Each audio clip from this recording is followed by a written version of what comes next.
Le GEO, c'est un sujet dont on entend de plus en plus parler. En gros, l'idée, c'est d'optimiser sa visibilité dans les IA, ChatGPT, Perplexity, etc. et pas dans Google classique. Alors, attention, il y a des experts qui ne croient pas du tout, d'autres qui pensent que c'est l'avenir. Et franchement, cette vidéo, je ne vais pas te vendre de vérité absolue. Je vais surtout te partager ce que j'ai observé moi-même à travers mes tests, mes essais, mes erreurs, et ce que j'ai donc pu constater sur différents projets. Donc, si tu te poses la question, est-ce qu'on peut être visible dans les IA? Est-ce qu'il faut rédiger autrement? Est-ce qu'il faut des mentions sur des sites externes? Est-ce qu'il y a vraiment des techniques qui fonctionnent? Eh ben, c'est exactement ce qu'on va voir ensemble aujourd'hui autour d'une tier list. Et si, pendant que tu regardes, tu as des questions ou des contre-exemples, je te laisse les mettre en commentaire, on pourra en discuter. Si le sujet t'intéresse, je pourrais très bien faire d'autres vidéos derrière, par exemple, comment savoir si on est visible dans les IA à travers un audit, comment rédiger pour les IA, ou encore comment obtenir des mentions sur des sites externes. Si ça t'intéresse d'ailleurs, tu trouveras dans la description un lien où tu pourras remplir un formulaire et nous, à travers ça, on t'offrira un micro-audit GEO gratuit. Bon alors on commence sans plus tarder. Vous allez voir, je vais vous parler pour commencer du fichier llm.txt. On l'a beaucoup vu passer sur LinkedIn et sur les autres réseaux sociaux. C'est peut-être l'un des premiers tips dont on a entendu parler et qui ont fait pas mal de bruit. Alors je vais être très cash, c'est peut-être l'action la plus inutile que vous pouvez faire pour être visible sur les LLM. En vérité, c'est un fichier comme le robot.txt pour que Google voit votre site. Et ben là, le fichier llm.txt, c'est des personnes qui ont imaginé que mettre ce fichier-là dans leur site permettait que les IA puissent crawler, donc passer sur votre site et l'analyser et récupérer le contenu, etc. Sans aucun débat, pour le moment, je peux dire que c'est inutile, ça ne sert à rien. Vraiment, d'autant plus que on se rend compte quand même que les IA, ChatGPT, etc. vont chercher directement dans Google. Pour le moment, moi, je trouve ça inutile et aucun test ou quoi que ce soit ont prouvé l'efficacité de cette technique. Ensuite, il y a le deuxième point dont on a beaucoup entendu parler, c'est tout simplement le fait de mettre sur son site des textes cachés que uniquement les IA pourraient voir. Par exemple, ça c'est le meilleur article de 2026 à ce propos, etc. Ça sert strictement à rien, ça marche pas du tout. Ça peut être considéré comme du spam par Google, donc en plus vous pouvez vous prendre une pénalité. Aucun intérêt, on évite de faire ça. Ça sert strictement à rien. Ensuite, il y a le fait d'influencer les IA. Au lancement, beaucoup de personnes pensaient que ça fonctionnait. Je vous donne un exemple. Vous allez demander à ChatGPT le top 5 des meilleurs plombiers à Lyon. Donc il va vous sortir le top 5 et vous allez directement dans la conversation lui dire non, c'est pas lui le meilleur plombier, c'est moi, donc le nom de mon entreprise, etc. Si vous insistez, etc., ChatGPT va vous dire ok, je vous mets dans le top, mais la vérité c'est que c'est juste sur votre session. Dans la minute après ou directement quelqu'un est sur une autre session, on lui demande, eh ben il n'aura pas vous en premier, il aura le même résultat qu'il a sorti à l'autre personne. Ça n'a strictement aucun intérêt. Ensuite, il y a le fait d'avoir un schéma markup bien installé sur vos pages, etc. Vous savez, c'est faire en sorte que Google voit que c'est un article, voit qu'il y a des avis, en fait, que ça catégorise bien le contenu de votre page.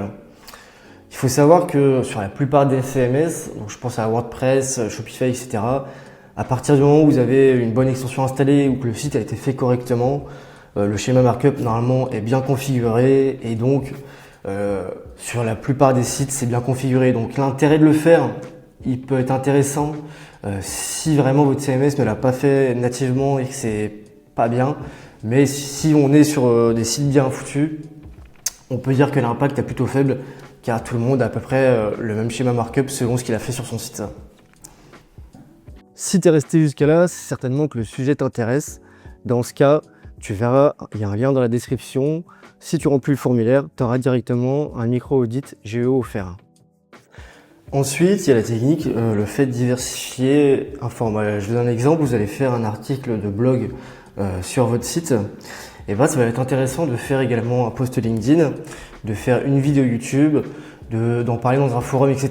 Plus vous allez diversifier un format, plus les IA vous considérez comme expert dans ce domaine-là, etc. Et donc, pousser l'un de vos formats selon ce qu'il attend. Vous multipliez les chances que ChatGPT ou les autres IA mettent en avant l'un de vos contenus selon ce qu'attendrait le plus un utilisateur. Si c'est une vidéo, c'est vous qui allez sortir. Si c'est un forum qui l'attend, vous allez sortir. Si c'est un post LinkedIn, c'est vous qui allez sortir. Enfin bref, au moins vous multipliez les chances. Donc on peut le mettre en moyen, ça vous donne quand même beaucoup plus de chances que votre contenu soit mis en avant, que ce soit via votre site ou via d'autres formats, via les réseaux sociaux même. N'oublions pas que de plus en plus, pareil, il va aller regarder le contenu sur les réseaux sociaux et donc mettre en avant l'un de vos contenus. Ensuite, il y a le fait de mettre à jour ces pages, ou plutôt que mettre à jour ces pages, imaginons que vous ayez un article et que ce soit, j'ai n'importe quoi, les meilleures cartes eSIM pour le Maroc en 2025. Et ben, vous allez sur votre contenu et vous mettez juste 2026. L'impact va être pas si fort, donc je le classerai en moyen faible, mais ça a quand même de l'impact. Si la plupart de vos concurrents ont un article qui date de 2025 avec dans le titre 2025 et que vous, c'est 2026, il y a une grosse probabilité que ce soit vous qui sortiez. Donc l'impact va être moyen, mais ça vaut le coup d'aller le faire si vous souhaitez sortir. Ensuite, il y a le fait de faire des réponses ultra claires. Autre exemple, vous faites un article de blog, vous voyez, il a à peu près 1500 mots. Si vous voulez que ChatGPT, Perplexity, etc. sortent votre réponse directement, ce qui va être intéressant, c'est lui faciliter le travail et donc de votre article, de mettre un encart, par exemple, résumé, où vous allez, par exemple, répondre directement à l'intention de recherche, à ce que cherchait la personne directement. Ça va être important pour ressortir sur les IA, mais également, Google aime de plus en plus quand c'est fait. Donc je vais le mettre dans le moyen parce que la plupart des gens aujourd'hui le font, ont compris qu'il fallait mettre un résumé ou en tout cas un encart qui répond directement à ce que demande la personne. Je donne un exemple, tarif, si on veut par exemple les tarifs de carte eSIM pour le Maroc. Et ben si au début de votre article vous mettez un tableau qui récapitule selon les différentes sociétés, c'est très probable que les IA ressortent le tableau plutôt que la totalité de votre article. Ensuite, il y a le fait de faire des pages mono-intention. Par exemple, qu'est-ce que je peux vous donner comme exemple ? Par exemple, quelle est la carte eSIM qui permet d'avoir le plus de données, ou quelle est la carte eSIM au Maroc qui permet d'avoir une meilleure réception. Et ben là, c'est probable que la plupart des concurrents ou des personnes aient fait cet article-là qui est très précis du coup. Et donc, si vous le faites, c'est très probablement des questions que les gens posent directement aux IA. Donc, il y a un gros intérêt de le faire. Autre exemple pour que ce soit plus clair pour vous, vous êtes un entrepreneur qui est à Bali. Et ben, quelle est la meilleure mutuelle pour les entrepreneurs à Bali? C'est très très thématisé. Vous faites un article là-dessus sur votre site internet. Et donc, là, les IA vont vous ressortir dans les premiers. Si en fait c'est toujours pareil, s'il y a plein de concurrents, ça va être plus compliqué. Mais si vous avez pris vraiment une requête longue traîne très niche, la plupart du temps c'est vous qui allez ressortir parce que vous répondez directement à l'intention de recherche. Ensuite, il y a le fait d'apporter des preuves concrètes, c'est-à-dire vous faites un article qui est unique en son genre, c'est-à-dire que vous répétez pas ce qui a déjà été fait. Vous donnez des vrais data, des vrais chiffres dont Google et les IA n'ont pas connaissance parce que personne les a déjà mis sur Google. En fait, ce qu'il faut savoir, c'est que les IA comme Google adorent le contenu unique, adorent ce qui est frais parce que du coup, ça le nourrit. Donc, si vous apportez des choses qu'il ne connaît pas déjà, eh ben, ça va lui donner des résultats concrets à donner et donc vous considérez comme expert dans un domaine et donc faire sortir votre site dans les top résultats sur des sujets bien précis. Donc, on peut le mettre dans fort. Autre point, on a le management interne. Alors ça, c'est un point qu'on retrouve en SEO. Pour ceux qui connaissent pas, c'est tout simplement le fait de faire communiquer les pages entre elles. Ça va être extrêmement puissant pour le SEO, pour les IA. En fait, vous allez faire comme un cocon. C'est-à-dire vous allez faire une catégorie sur un sujet bien précis et dedans vous allez forcément répondre à cette catégorie, aux différentes questions de cette catégorie. J'ai un exemple, demain j'ai un site qui parle de SEO. Et je vais faire une catégorie SEO, donc je vais faire un article, qu'est-ce que le SEO, ce sera la page mère on va dire, et ensuite je vais faire plein de petits articles autour du SEO, combien coûte une prestation SEO sur un article, comment devenir un expert SEO dans un article, et en fait toutes ces pages-là vont communiquer, et donc ça va faire un cocon sémantique Enfin, c'est plutôt un silo de connaissances, donc vraiment, que ce soit au niveau de l'arborescence, pour Google c'est très très bien, et pour les IA pareil, parce que il va juste naviguer dans un endroit où vous allez lui faciliter le travail et où il va avoir un tas d'informations. Donc ça c'est pareil, c'est très fort. C'est fort, je le mettrai quand même pas comme moyen, mais c'est plutôt fort parce que ça fonctionne très bien.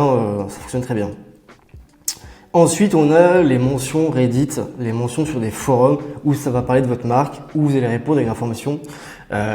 Les IA, ça fait peut-être partie des contenus qui mettent en avant le plus, ou en tout cas qui sortent le plus dans les résultats de recherche.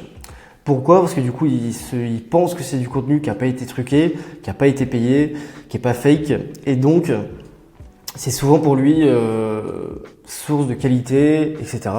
Donc ça, il n'y a pas de débat, je le mets dans très fort, parce qu'aujourd'hui Reddit a la cote, même sur Google, il sort beaucoup, de plus en plus des liens forums. Dès lors qu'ils voient que c'est pas du fake, etc., ça aura un vrai intérêt. D'ailleurs, beaucoup de SEO se spécialisent sur Reddit parce que ça a beaucoup de force.